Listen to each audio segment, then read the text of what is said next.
5 సంవత్సరాలు మా పరిపాలన చూసి జరుగుతున్నవన్నీ కూడా మేము కొనసాగిస్తాం.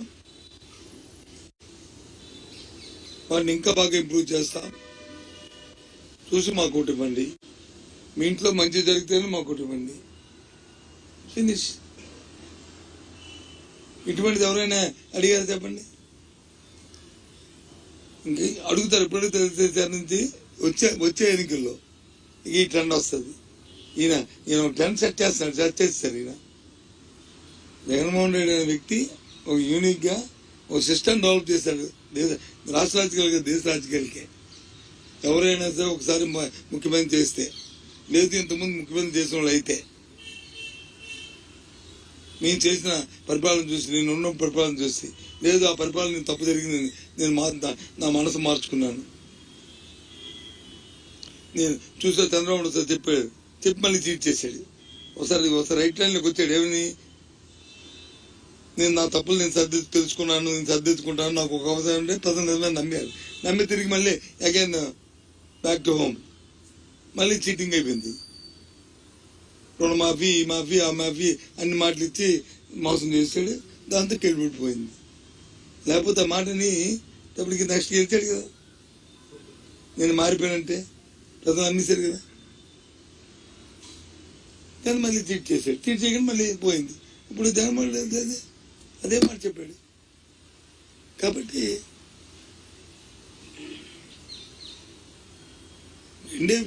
ఎప్పుడు కూడా రాజకీయాల్లో రెండే ప్రశ్నలు.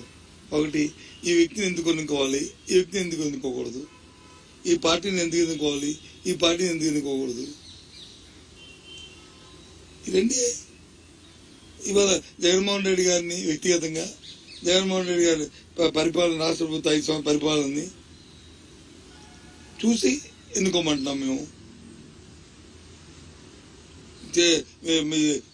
చేస్తున్న సంక్షేమం కానీ, లేదు చేస్తున్న రిఫార్మ్స్ కానీ, రిఫార్మ్స్ మామూలు రిఫార్మ్స్ కాదు, ఇవి రెవల్యూషనరీ రిఫార్మ్స్.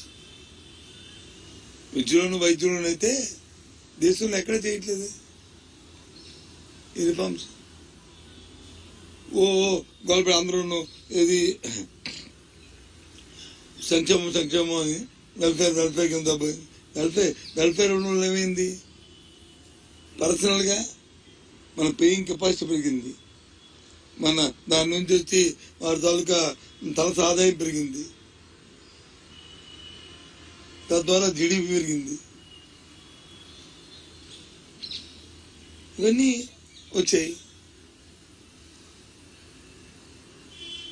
గ్రామాల్లోకి వెళ్తే, నేను గ్రామాల్లో తిరిగాను కదా సార్, అది మీరే రేపు అడగండి. నువ్వు ఉద్యోగం చేసుకున్నాక, మీరు మీ అందరూ ఉద్యోగం చేసుకున్నాక మీ ఊర్లోకి మీరు వెళ్ళి, నీకు మా ఊరికి 30,000, 40,000, 50,000 రూపాయలు చేస్తారు కదా మీకు. మీరు వెళ్ళి కిరాణా కొట్టుకో, లేకపోతే కాఫీ షాప్కో, మీ ఊర్లో ఉన్న కాఫీ షాప్, టిఫిన్ కొట్లు అంటాం, టీ కొట్లు అంటాం, వెళ్ళి అప్పు అడిగండి ఇస్తాడు, చూస్తాను. అదే ఓ పెన్షన్ వెళ్ళి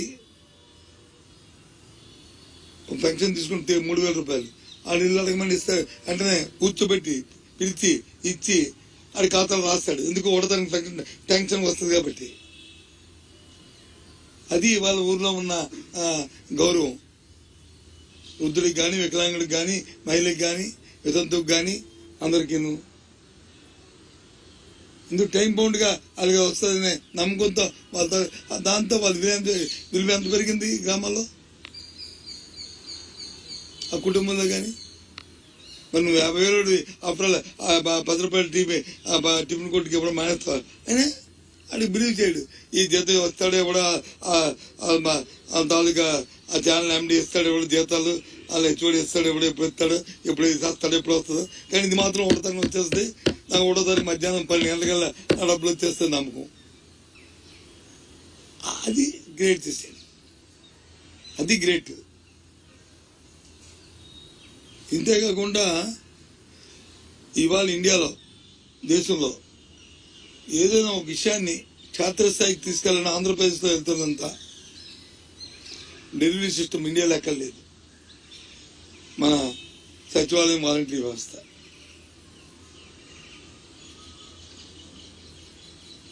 ఇలాంటి వ్యవస్థ ఎక్కర్లేదు దేశంలో. నీకు ఏ వెరిఫికేషన్ కావాలన్నా, ఏ క్యాలిక్యులేషన్ కావాలన్నా, లేదు ఏదో ప్రజలకు తెలియ చెప్పాలన్నా, లేదు ప్రజలకు వచ్చి ఏదైనా వాళ్ళతో చేయించాలన్నా ఎంత వ్యవస్థ అక్కడ ఉంది. ఉదాహరణ మనం అది చూసాం కదా, ఇది కరోనా వచ్చినప్పుడు మన ఆరోగ్య సురక్ష జరిగినప్పుడు అంత పెద్ద ఎత్తున జరిగింది. ఏ రకంగా ఇప్పుడు మన దగ్గర మొత్తం గ్రామాల్లో అందరి తాలూకా ప్రొఫైల్, మెడికల్ ప్రొఫైల్ మన దగ్గర ఉంది.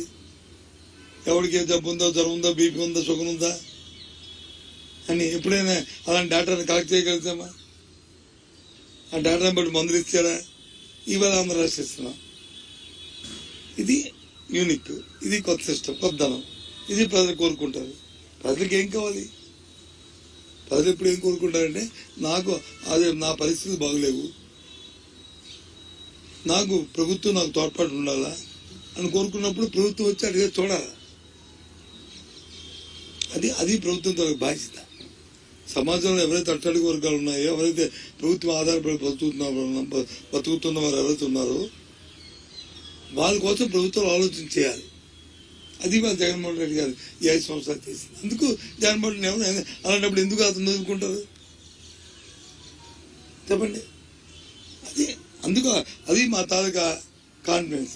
అందుకు 175 చెప్పిన కారణాలు ఇవి.